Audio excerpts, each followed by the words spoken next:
Hmm.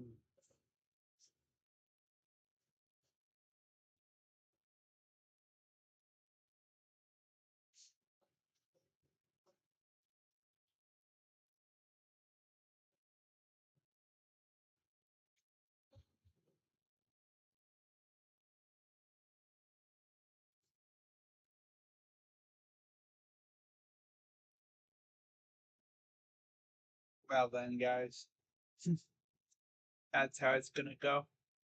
Hang on. Look at my face. Come on, say something. Gotta make sure my microphone's working. That's how it's gonna go. All right, we're good. All right, just because it's been giving me trouble. But anyways, guys, what is going on, everybody? Crazy Dog back with another Guardians series recap, series preview live stream. And yeah, safe to say this series definitely could have been worse. But it could have definitely been much better. Way better. I mean, what is there really to say about what went down in this series against the Dodgers? You know, I mean, you look at the Dodgers overall, championship contender. They have elite players all over the place. I will say though, if I was a Dodgers fan, if there's any Dodgers fans out there, I would be slightly concerned with your bullpen. That might be the only concern I would have. Other than that, team is extremely good. Like they're gonna make another run at a World Series. Not sure if they'll make it all the way, but they could. If everyone stays healthy and if the bats stay hot, yeah, they'll be just fine. They will be all right. But anyways, we're gonna get started right into it. First game of the series, of course, we had stung by another long ball. 6 innings, 4 hits, 3 runs, 1 walk, 4 Ks, and a homer. And a lot of people thought, oh yeah, when they brought Syndergaard in, Guardians fans probably thought, oh yeah, they're trying to do something big. I mean, to be fair, when we brought in Syndergaard, the only thing I wanted out of him was to just eat innings and not get hurt. Because I mean, we don't really have a lot of guys available to start. We're kind of thin right now in the AAA system. Not a lot of good pitchers there. I mean, our next available prospect hasn't been great in the minors, but yeah, the injuries to Tristan and Bieber really derailed our hopes at a playoff run this year. Of course, we only saw 2 games of McKenzie, and Bieber was looking great, and then his freaking, I think it was his shoulder or something messed up. And we're not going to see them until, at the earliest, probably early to mid September. So, yeah. Luckily, though, Gavin, Tanner, and Logan have held their own. It's the other 2 spots that have hurt us. Although Curry hasn't been horrible. It's that dreaded 5th spot. Yeah. Of course, it was Cal for a bit. He got hurt, came back, got hurt again. So we went out and got Syndergaard. And he's essentially been doing what we wanted him to do: eat innings and just try to freaking keep the ball in the ballpark. Yeah, he's had trouble with that. But, anyways, Will Smith, the catcher, struck first, 2-run homer. Classic, of course. But, I mean, it is what it is with Syndergaard. He can't keep the ball in the ballpark. So Will Smith homered. That is like the third or fourth game that we've trailed after 1 inning. 3 of the 4 Tigers games, I think, we trailed after 1. Ironically, I think the game where we didn't trail after 1, we actually won that game. In fact, let me check. I know for a fact we trailed in 3 of those games against Detroit because they hit homers. Did we seriously trail in every single game of that series after the first inning? I'm almost certain the game that we actually won. Yeah. Well, granted, yeah, they scored first, but it wasn't in the first inning. The other games, they scored in the first inning. Baddoo hit a homer, remember? And then, of course, yeah. Yep. That was not a fun series. This one wasn't as much fun either. It was not really that much fun either, to be honest. The offense has dried up a little bit, but the offense did awaken a little bit in this series against the Dodgers, at least in this first game. Now, early on, they were trailing 2-0. Then it was 3-0 after a Freddie Freeman RBI single. And I'll be honest with you guys, after that single by Freddie Freeman, I was like, yeah, this one's probably over. But nobody told the Guardians because bottom of the fourth, Oscar Gonzalez would hit his first home run in what feels like forever. He has 2 on the year. He's been very disappointing. Very disappointing. By the way, what's up, Daniel? Yeah, GG's, buddy. Dodgers are a real damn good team. I mean, look at their record. It's crazy. But yeah, Oscar homered, and then Gabriel Arias RBI single made it 3-2. Just like that. And then the Guardians offense got on a rhythm. Kwan would single in a run in the bottom 7 to tie the game. Jose would actually contribute, which he hasn't contributed a lot lately. I think I heard a stat today where, like, in the last 18 games, he's had 4 or something RBIs.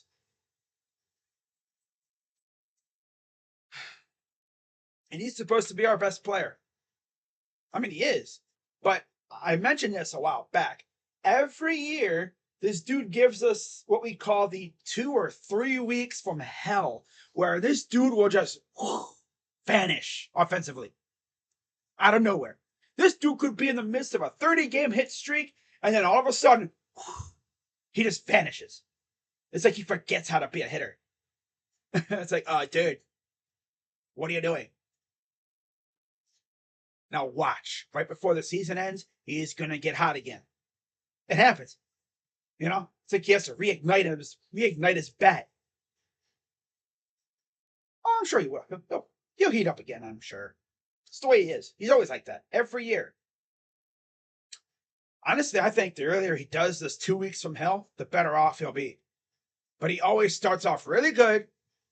Then he'll fizzle out for like 2 or 3 weeks.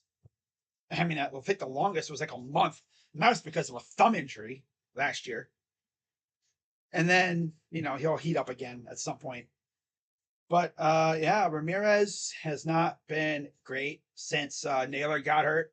That's been a factor. With no Naylor behind you, nobody's scared of anyone behind you. The scariest hitter in our lineup, besides Jose, is... Who would it even be? Kwan? No. There ain't nobody scary behind Jose. No. Hell no. I wouldn't be scared of anyone in our lineup. But Ramirez did his thing. And then Cole Calhoun, the old man, came up, hit a 3-run blast to right field, made it 7-3. And then to put a nice little bow on top, Miles Straw in the bottom of the 8th added another run, made it 8-3. And the Guardians take the first game of the series. Now, unfortunately, Noah Syndergaard didn't get the win. The win went to Hentges, who's 2-2, 4.95 ERA, and Bobby Miller took the loss. He's now 7-3 with a 3.86 ERA.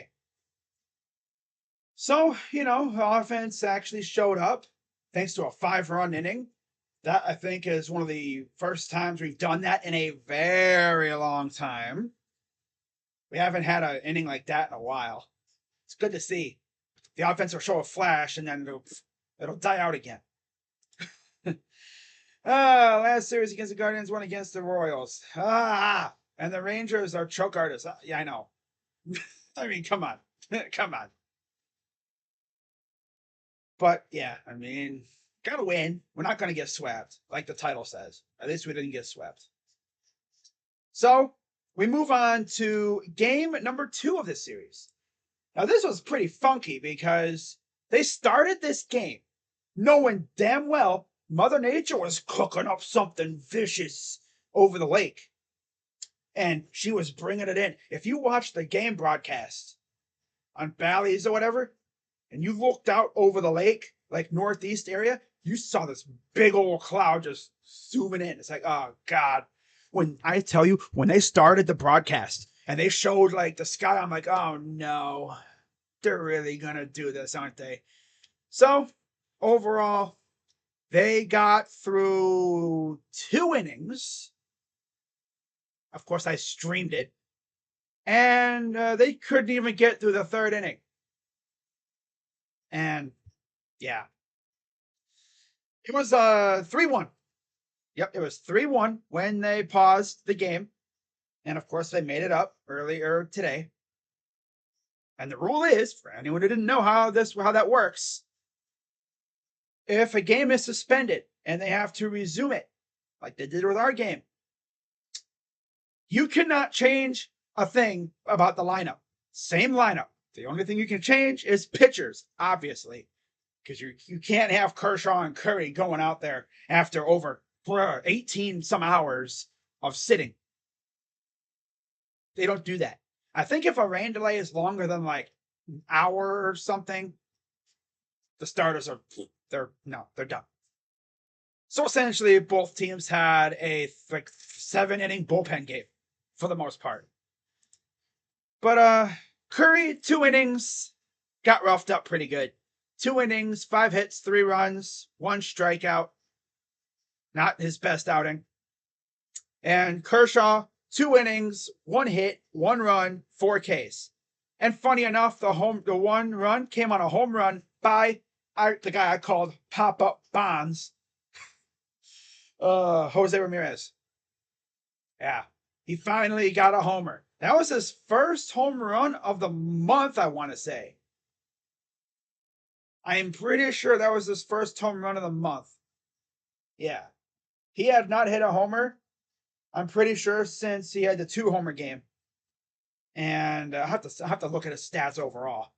It's not very good, though. I mean, there's nothing really there. He's been trash for a while. And you could just see how he goes is how the team goes. When he stinks, the team stinks. It's just the way it is. It's always been like that. Nobody else steps up. And it's very agitating. But, yeah, Kershaw only went 2 innings because of the rain delay. So Victor Gonzalez came out there. Everyone else pretty much shoved for them. They did not give up another run. Yeah. They shoved completely. As for the Guardians, yeah, Sandlin gave up a run. Morgan actually didn't give up any runs. Good job, Meatball. Karinchak came out there, and for those who forgot, he's still on the team. We've been seeing him a lot more lately, but yeah, he's back. Gave us an inning and 2 hits, but no runs allowed. Tim Herrin comes out there, gives up 2 more runs, and that was it. Yeah. De Los Santos and Hedges, I mean, they did good, but overall, it was all Dodgers in this one. Will Smith sac fly in the top of the first, made it 1-0. And then Kike, who came back from the Red Sox before the deadline, he had a 2-run double. And then the Guardians, like I said, responded with a Pop-Up Bonds home run, a.k.a. Jose Ramirez, made it 3-1, and that was it for us. Freddie Freeman would single in a run, made it 4-1. And then Mookie, top of the 8th, added 2 runs on a double, made it 6-1, and that was it. So we lose. Varland got the win. He's 1-0, 790 ERA for Varland. What the heck, bro? Curry. So yeah, LA fans can say they beat Curry. Just the wrong sport. Yeah. But yeah, it was just a bad game for us. And then we get into the second game, and it wasn't any better. Yeah, it was not any better at all. As the Guardians would actually get on the board first with 2 runs, as Will Brennan went to steal second. So he gets in the rundown. Arias was at third. He comes home. All right. He comes home and scores, and Brennan takes second. And then he would come home on a Bo Naylor RBI double. Made it 2-0. 2-0 Guards. And then in typical Guardians fashion, they gave the runs right back. Mookie and Peralta scored a couple runs. Mookie with an RBI single, and then David Peralta with an RBI groundout. And then top of the 4th, Michael Busch hit his first home run of the year. Most likely his first major league home run too. Made it 3-2. And from that point on, it was all Dodgers. Hayward reached on a fielding error by Ramon Laureano. Scored another run. And then James Outman, a 2-run single. Made it 6-2. Michael Busch sac fly, made it 7-2. And then 8-2, top 7. Kike with an RBI double. And then Gabriel Arias stat padded with a solo shot, his 8th of the year. It made it 8-3. And then Kike responded with one of his own. Made it 9-3. So Kike saw Gabe hit a homer and he's like, it's cute. Watch this. Let me hit one of myself. Haha. So, yeah. And that was it. 9-3. Overall, Gavin Williams, great. Probably his worst outing of the year. 4 1/3, 8 hits, 7 runs, 5 earned, 2 walks, 5 Ks, and a homer. Ferguson got the start. 1 inning, 1 hit allowed. Yarbrough came out there, a guy that we've had a lot of trouble scoring against. We actually scored 2 runs on him. That's the second. That's tied for the most runs we've scored on him in like 4 years. 3 innings, 6 hits, 2 runs, 1 walk, 2 strikeouts. And then Pepio came out and gave up a run in 4 innings, 6 Ks for Pepio. That was it. Yeah. The Guardians actually had quite a few chances too. It's not like they were getting shut down. They had chances, but they just could not score. They had several chances where they had runners in third and second, everything like that, looking like they were going to cook up something good. And then, nope. Because of a buzzkill, a ground out or strikeout or something stupid. I think it was this game, or was it the first game? Oscar Gonzalez. It was the first game. Oscar Gonzalez keeps pissing me off. I swear. He struck out at a pitch that was like up to here. Like I wanted to oh God. I wonder if that dude even has a plan when he goes to the plate anymore. I don't think he does. But Pepio got his first win. He's got a 2 ERA. He's 1-0. Gavin took his 5th loss. He's 1-5 with a 3.52 ERA, and this offense just continues to not score for him pretty much against the good teams. They give him no run support at all. And of course the Twins won, so lovely. But yeah, just further buries us. But it is what it is, I guess. So the Guardians are now 60-68. Dodgers are 78-48 on the year now. We're still in second place in the division. And the Dodgers are firmly in first. Yeah. Not like there was any doubt. I buy myself a Class A shirt from the game. Nice. You think the Cavaliers should go after John Wall? I don't know why people are talking about John Wall all of a sudden. I think it's mainly because he was working out with the guys. They were doing like a little run action, you know, like they were doing some pickup games and stuff. I saw a video of Max Strus dunking on Jared Allen. Yeah, people were kind of trolling Jared Allen about that. You know, bringing out the lights are too bright statement that he made after the playoffs. I'm not really concerned.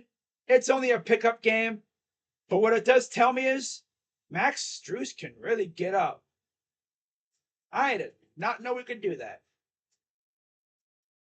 If I stream a game and I witness Max Strus put someone on a poster, boy, oh boy, that would be funny, especially if it's someone that we don't like. If I see Strus put anyone on a poster in general, that would be crazy. That would be insane. Yeah. That my reaction to that poster would probably get edited and I'd make it a YouTube short video. Without a doubt. Without a doubt. I don't think we're gonna go after John Wall. I think he's just hanging out with the guys. I don't think he's gonna be a Cav. They might bring him in as like, you know, depth or like a veteran to help with the locker room, but do we really need him? I mean, yeah, I know we're probably not gonna have Rubio, but replacing Rubio with freaking washed up Wall? Not sure about that. Not sure about that at all. But yeah, that's how the series went for us. Not fun at all. Not fun. One bit. At least we didn't get swept, though. Can't be too mad about that. But now let's talk about what we got coming up. Because it's going to be crazy stuff coming up here. So, tomorrow, 7:07 p.m., Tanner Bybee against Chris Bassett, a guy we did not face last time. Bassett, we're going to, of course, do the whole StatMuse thing like I've done. I think this is the only pitcher we're facing that's different from last time. Last time we faced Gausman. I believe this time it'll be Bassett. I don't think we've ever faced him. I don't recall facing him with the Mets when he was there. We might have faced him when he was with the A's. Now that I think about it, that might have been when we faced him. Oh. I love when I do that.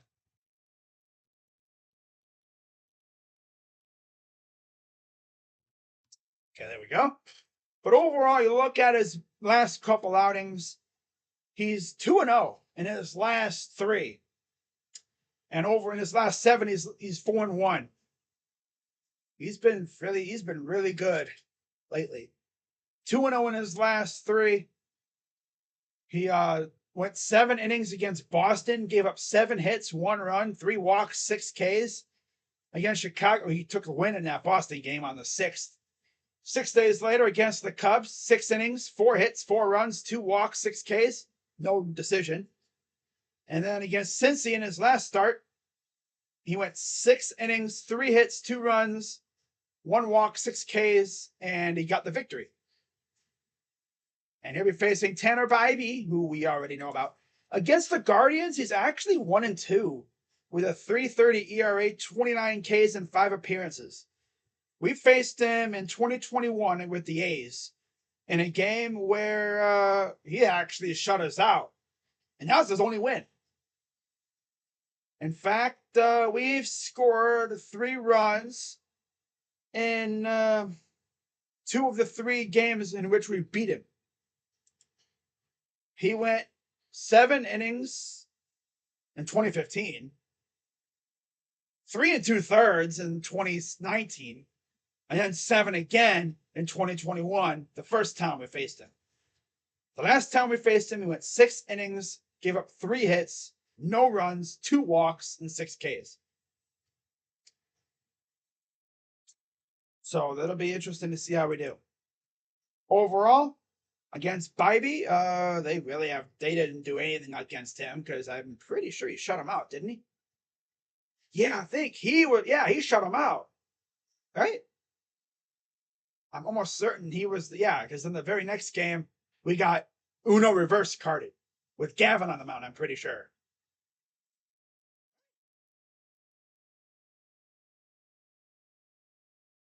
Yeah, we split. I know we split. We beat him with Cinderguard, and I think we beat him with Bibey. Yeah. Because then we lost with Gavin, and I want to say Logan too. I literally forgot how that whole series went. Just take a look. Bassitt, Tanner Bibey. Whoop. Come on, stupid thing. Work with me here. Damn it. Tanner Bibey versus Blue Jays. But yeah, if you want to look at Bibey's last couple outings too, but against the Jays, he was solid. Did not give up any hits or runs to any of the guys. Now, Bassitt, on the other hand, well, Calhoun, 3 RBIs. He's what, 4 for 12 against Bassitt, batting .333 average. And then Straw has an RBI. No one has hit a home run off him. In fact, if you're curious, Jose is 0 for 6. Just what we need. Yeah, a guy that Jose stinks against. Lovely. But Bibey is 9-3, 3.01 ERA, 112 Ks. Bassitt is 12-6 with a 3.92 ERA, 143 Ks. Tanner, he faced 27 batters. Wow. 1 hit by pitch, 6 Ks. Yeah, I think that was the game. Was that the one game like after, or was this? Because he didn't allow any runs. I'm almost certain this was the game before we got Uno reverse carded on the Jays. Yeah, we won 1-0, and then the very next game we got Uno reverse carded and we got shut out. That's right. Yeah. The one run was, Ramon Laureano in one of his first games as a Guardian. That's right. I remember that now. Okay. Really, it's like, oh yeah, Ramon. That's right. That was like I think that was his first, or one of his first games as a Guardian. Right after we freaking plucked him off waivers. But Tanner Bibey, he's 2-1 in his last 3 outings. Had 2 masterclass games against Tampa and Toronto. And then Detroit got to him a bit. 5 innings, 5 hits, 3 runs. Not too bad, but when your offense is anemic, 1 walk, 6 Ks. He's been solid. He's been really, really solid with the since he came up. Overall, 9-3, 3.01 ERA, 113 and 2/3 innings, 112 Ks. He's almost averaging a K per inning at this point. And he has been on a tear. And I like Tanner. Tanner Bibey. Ever since he made his debut, he's been one of our best pitchers, without a doubt.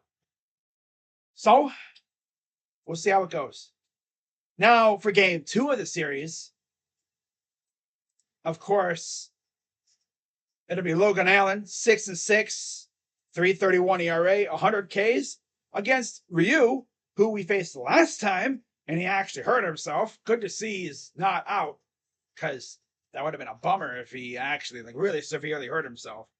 2-1, 1.89 ERA, 15 Ks for Ryu. So another battle of lefties. I think these two faced off the first game, I'm pretty sure. But against Logan, only Springer has a home run with an RBI. And then Ryu gave up a home run to Calhoun with an RBI. Calhoun's damn near batting .500 against Ryu.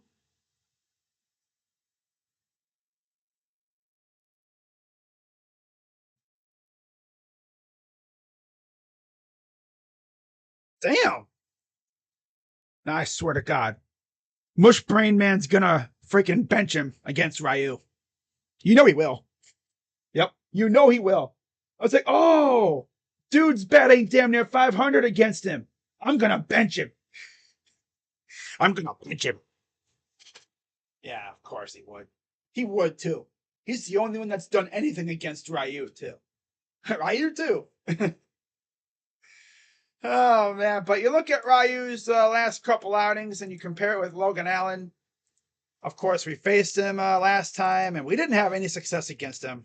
Hyun, Jin, Ryu versus Guardians. Whoop, I misspelled Guardians. Damn it. There we go. All right. So we get rid of Bybee and Bassett. Yeah, Ryu's 2-0. He had a no decision last time, but he's still shoved. Oh man. Now Logan Allen, on the other hand, yeah, I mean he got beat up pretty good. He took a loss against Toronto. 5 innings, 4 hits, 1 run, 3 walks, 3 Ks. Bounced back against Cincy. 4 hits in 6 innings, no runs, 3 walks, 7 Ks, and then got beat up against Detroit. Took a loss. He is actually 3-4 in his last 7. So he's been mid. Yeah, he's been mid. Is it better to be mid than garbage?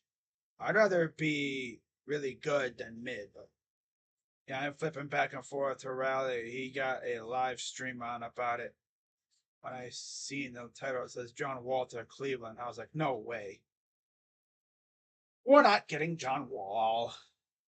I'll be shocked if we did. I mean, people are just going to jump to conclusions nowadays. They see him working out with the Cavs, and they're like, oh my God, are they going to sign him? Last time I checked, I've seen guys go on, gym runs with guys before, like that before, just to be, hanging out. I mean, to be fair, Evan Mobley was working out with Steven Adams last year. Does that mean we were going to, trade for Steven Adams? No. What? Oh, yeah, they're working out together. Means that we must be signing him, right? Not necessarily. Now, if this was like at the facility, which obviously it wouldn't happen, but if I see something saying how, oh, yeah, he's going to be at the facility, working out, then I'd be like, oh. But no, they were just working out. Oh, what's up, Scott? How you doing, buddy? Yeah. Guardians are freaking done for. At this point, I don't even really care what happens. We're done at this point. I don't see us making another run. Pitching is failing us, and the offense is dead. They're not scoring like that, I mean, they're trying their best on the mound, but it's just not working. This offense is not scary. Not at all. And of course, our August had to be the toughest month of the year for the Guardians. We couldn't get any leniency from the baseball gods. We couldn't have a weak month facing a bunch of garbage ass teams. No, we got to face freaking some really good teams because of course. But I mean, it is what it is. But hopefully, we can at least beat up on Ryu a little bit, make things interesting. But then we talk about the third game of the series. And of course, this is only a 3-game series. And it'll be Noah Syndergaard against Yusei Kikuchi. Syndergaard 2-6, 6.42 ERA, 53 Ks. Kikuchi 9-4, 3.52 ERA, 138 Ks. And I mean, do I even really need to go over what they did last time? Because Logan Allen, of course, lost, but we bounced back with Syndergaard on the mound. Yeah, the offense actually scored for Syndergaard last time we faced Toronto. 5 2/3. He gave up 1 run, 2 walks, 5 Ks, 6 hits. And then he got pounded by Cincinnati. And then he didn't look all that bad against his former team. Gave up 3 runs, 4 hits, but luckily the offense woke up and actually helped him not take a loss. But his ERA in his last 7 games is 12.38. Oh, God. I still wonder why we made this move. We could have traded for any other pitcher. If you wanted a pitcher just to eat innings, you could have traded for Dick Mountain. Or, Jordan Montgomery. Flaherty. But no, let's trade for Noah Syndergaard, who is like, Fat Thor. He reminds me so much of Tomlin late in his career here. The dude could not keep the ball in the damn ballpark. Half the time you watch it, he's purposely throwing meatballs. It's like, boy, are you trying to be a freaking Italian chef? Stop throwing meatballs, bro. But I mean, like I said, we brought him in to eat innings, and that's exactly what he's doing. So, whatever. But Kikuchi, he's actually been 0-1 in his last 3. He's taken 2 straight no decisions. Against us, he went 7 innings, 3 hits, 1 run, 1 walk, 6 Ks, took the loss. And then Philly and Baltimore, they got to him a little bit, especially Baltimore. 7 hits, 3 runs, 1 walk, 6 Ks in his last outing, 4 2/3. Philly did get to him too. 4 hits, 1 run, 7 Ks. Or they didn't get to him like Baltimore did, seemingly. 6 innings for against Philly. Overall, he's 2-1 in his last 7. So, should be interesting. And of course, I've already went over like how they've done against us. We've actually done really well against Kikuchi, historically. So we'll see if we adjust, knowing that we've faced him before. Of course, they faced our guys before, too. So we'll see how this whole thing goes. Not really looking forward to it. And of course, after that, we get to face Minnesota, which means we already know what the matchups are going to be. Curry, Gavin, and Tanner. Most likely. Curry, Gavin, and Tanner. So really, our 3 better pitchers, if you really think about it. But now let's talk about Pop-Up Bonds, a.k.a. Jose Ramirez. The guy that's supposed to be the fire that ignites the offense. Because, as I said, we go where he goes.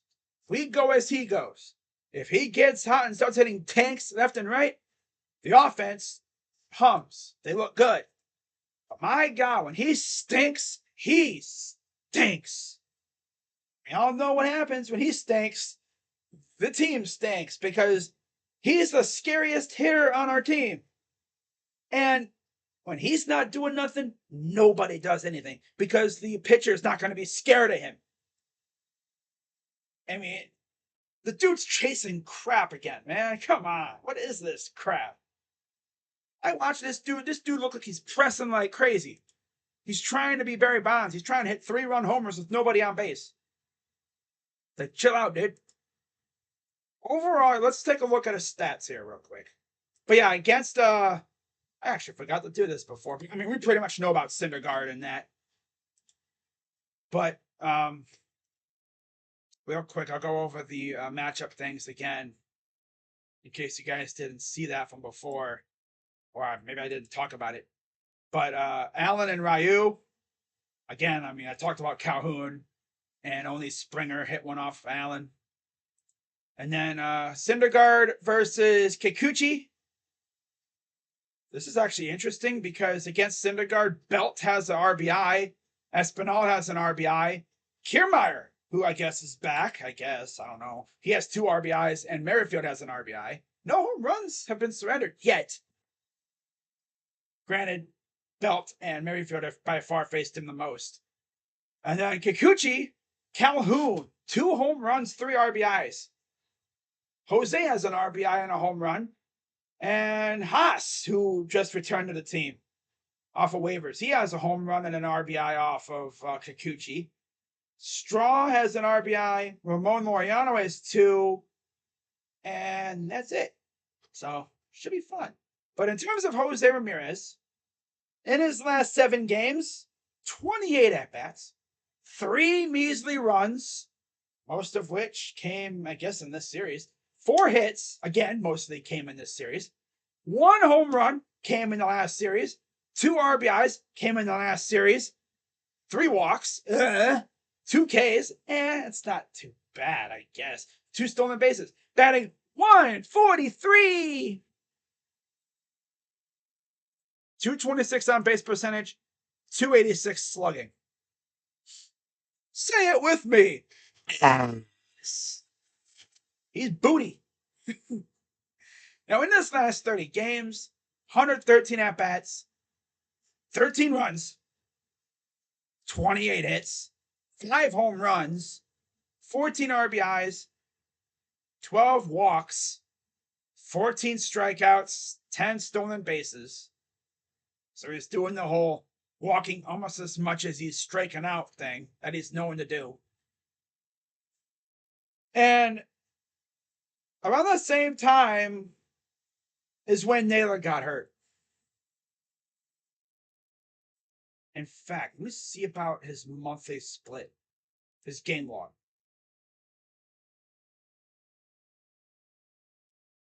Let's see how he did in July. Yeah, 105 ABs, 17 runs, 30 hits, 50 total bases. He hit 5 doubles. But what we need is home runs.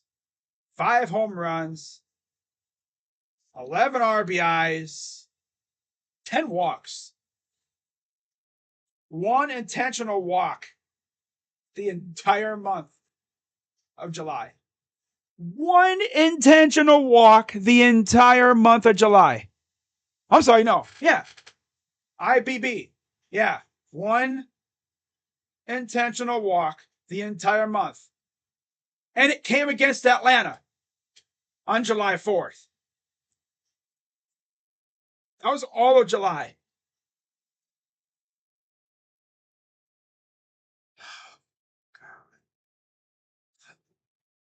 Oh,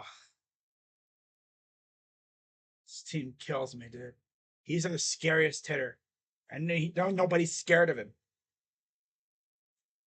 Of course, that intentional walk came late in the game, too, I believe. So, yeah. To be fair, he doesn't strike out much, which that's his thing. But yeah, so far in August, sheesh. 5 runs, 13 hits.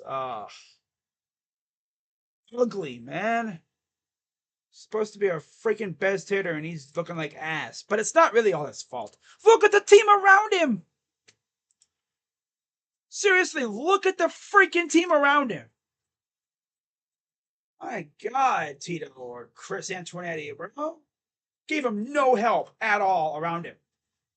Like, you want this lineup to be as scary as possible. Because it'll help him out. You know? If you got a monster, ding-dong hitter behind you, these pitchers can't really avoid you. They have to pitch to you. Because in their heads, they're thinking, well, crap, I got to pitch to him. I can't just weasel around, because if I do and he gets on base, they got a freaking wrecker behind him that'll freaking smash one to freaking Mars. But of course, as of late, he's usually had either Cole Calhoun or Ramon, or in some cases, Oscar Gonzalez, who's even more ass than freaking Jose is. Like, against the Dodgers. Let's do the game that we've won. Let's do the game that we actually won yesterday. Or 2 days ago, excuse me. Yeah, 2 days ago. So in the game that we actually won, they had Ramirez with Kwan leading off, which is nice. Then you had Calhoun behind him. Of course, Calhoun hit the 3-run blast. And then behind Calhoun, you have the auto swing glitch known as Oscar Gonzalez. Then you have Andres Jimenez. Then Ari Ass. And then you have Brent Ass. And then Bo Naylor. And then Straw. Nah, Jimenez is an ass. He's all right. I mean, to be fair, you look at the batting averages, and Naylor and Ari Ass have the worst batting averages. Calhoun's batting .306, which is actually impressive. He's been really good. Like, all of a sudden, he's getting comfortable and he's hitting bombs for us now. Keep this up, he'll probably be like second on the team in home runs by the end of the year. Could he pass Could he possibly pass Jose? It wouldn't surprise me if this keeps up. Now, if you're wondering about Josh Naylor, because I'm sure a lot of you are probably curious, what's Josh Naylor's numbers? Let's take a look. Let's see what his numbers have been since he unfortunately came down with an injury. So we go to Mr. Joshy Naylor. Joshy Naylor, where are you at, Joshy? Is he not on here? They don't even have him on here because he's injured. Of course they don't have him on here. But yeah, if you're wondering about Bo, let's take a look at Bo. Let's take a look at Brother Bo. So in his last 7 games, he has 1 run and 21 at-bats, 5 hits, 1 RBI, 6 Ks. 238 average, 273 on base, 381 slug. Yeah, okay. Okay, let's do this. Let's go to the 40-man roster. I'm going to see about freaking Joshy. Joshy Naylor. Ooh, Joshy. There you are. There you are, you freaking home run lover. Yeah, home run lover. So, his last 7 games for Josh Naylor, 1 run, 8 hits, 3 RBIs, 3 walks, batting .296 before he got hurt. His last 30 games prior to his injury, 15 runs, 40 hits, 6 home runs, 24 RBIs, 7 walks, 14 Ks, 1 stolen base. The last game he played against Houston before he got hurt, 0 for 3 with a walk. Yeah, he was struggling a bit, so we'll see how he does when he gets back, if he gets back before the season ends, which I'm sure he will be. He probably won't have too many games left to play, but yeah, we'll see how he does. But that's pretty much all I got for you guys tonight. Hope you all have a great rest of your night. And if you're wondering about college football stuff, I will be doing some college football.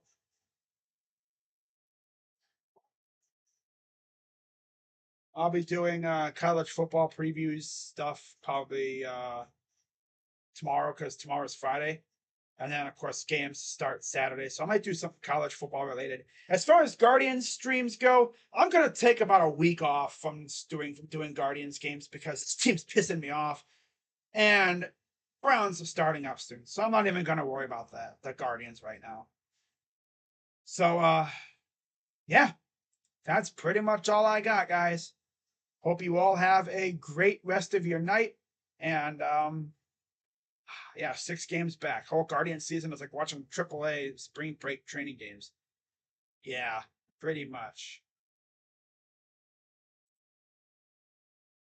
I don't know. Doesn't matter if we had Giannis or Clyde Drexler as long as Bickerstaff is the coach. Yeah, the Twins beat a very good Texas team. Yep. That's going to wrap it up, guys. I will see you all later. Probably tomorrow for some college football preview stuff. And, yeah, football's almost here. Of course, I'll be live on Saturday for Browns and Chiefs. So, with that being said, I'm Crazy Dog. I'll see you guys later. Go Guardians, and I'm out.